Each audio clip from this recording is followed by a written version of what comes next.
Welcome back to the channel. Today we're going to be building another rail yard.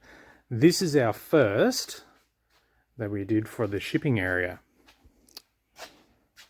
And our original plans that we're going to do, we're going to put one so that our line runs out to the city.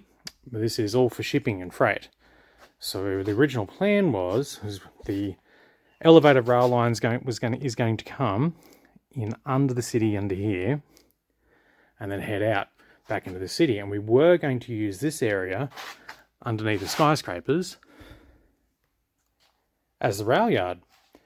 But I think for our second rail yard, we're actually going to head all the way to the other side of the city.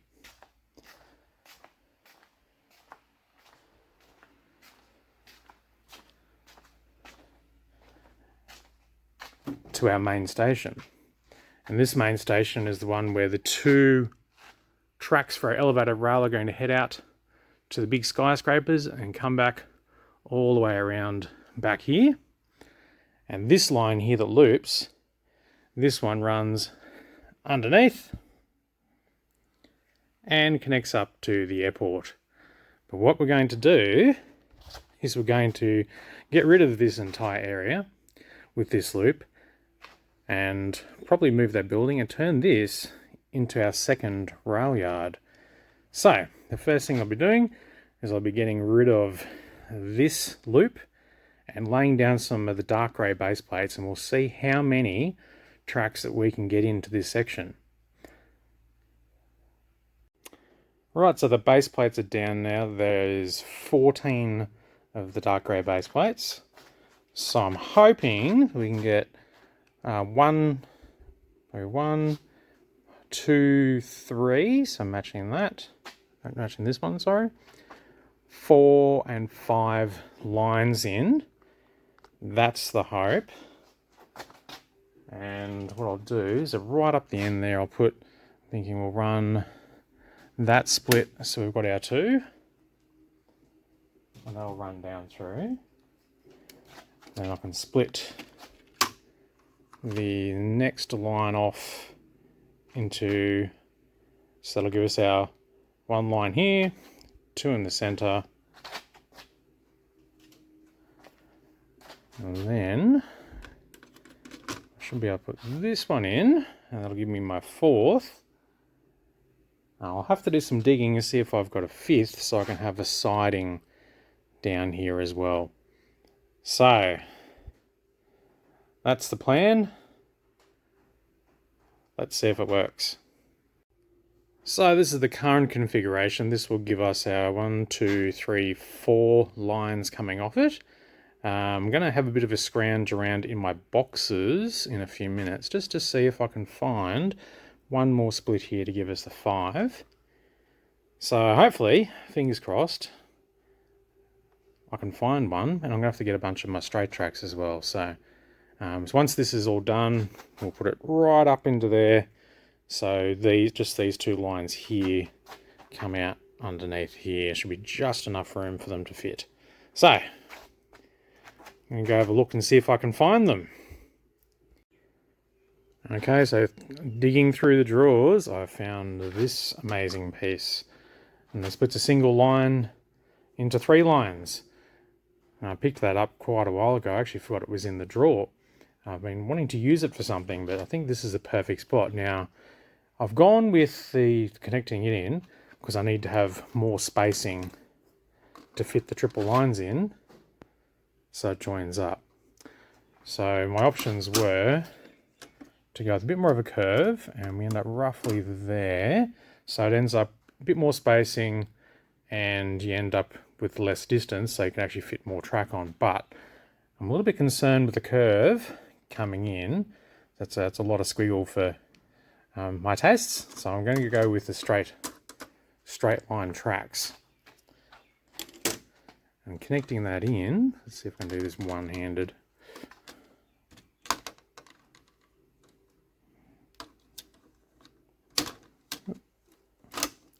No, it does not want to go. There we go. Okay, so that way we've got this configuration with 6 lines to going into our rail yard. So next thing to do is I've got to get that right up underneath and around those base pillars. So that way I can then start putting in the straight lines. Alright, the lines are in position now, the junctions. Now, when you've got a layout this size, and we're talking about 2.5 meters in the other direction, it gets quite tricky to be able to grab down here. So what I use to help me is one of these grabber arms. Because otherwise, my only option, the entryway for underneath the city, is down that way. And it takes about 5 minutes to crawl under and then work your way underneath the city to pop out through the manholes to be able to get into those positions. So that's a real time saver for me. Okay, so we've got those in. So now we've got to put our straight lines in.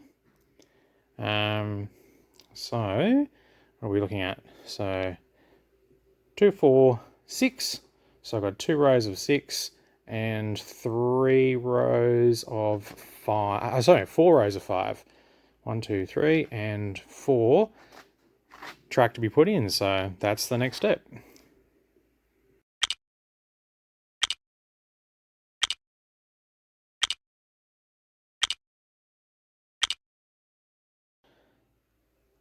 Well, I'm really happy with that. That's my 6 tracks. I can't hammer these down yet. It's night time here. I don't think the neighbours would appreciate it too much. But I'm really happy with the layout there. So we've got 1 line coming in down the centre run here, and that breaks off into our 6 lines. And we've got our control just here, so that we can switch our tracks between these 3 tracks here, and then we've got our 2 separate controls there. So I might actually motorise those at some point, but for the moment, I'm pretty happy with this rail yard. I want to test it out. I'm going to put a few of my subway trains.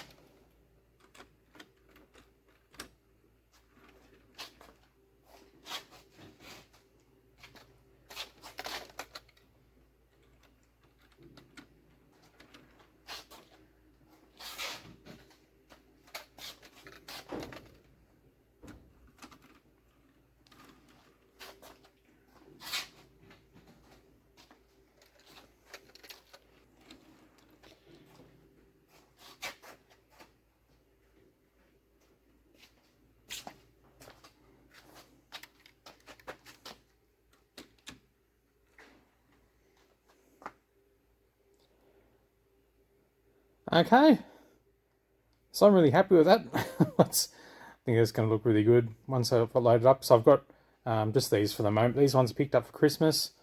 I'm going to plans on motorising these. So I might do a video on that next, on how the journey on motorising those goes. So these are actually going to be running on the top line, and this bottom line I'm going to be using for my other trains I've got in my collection. So 6 lines probably won't be enough. I'll probably need to use the other area, but we'll just see how we go. So till next time, God bless and keep on building.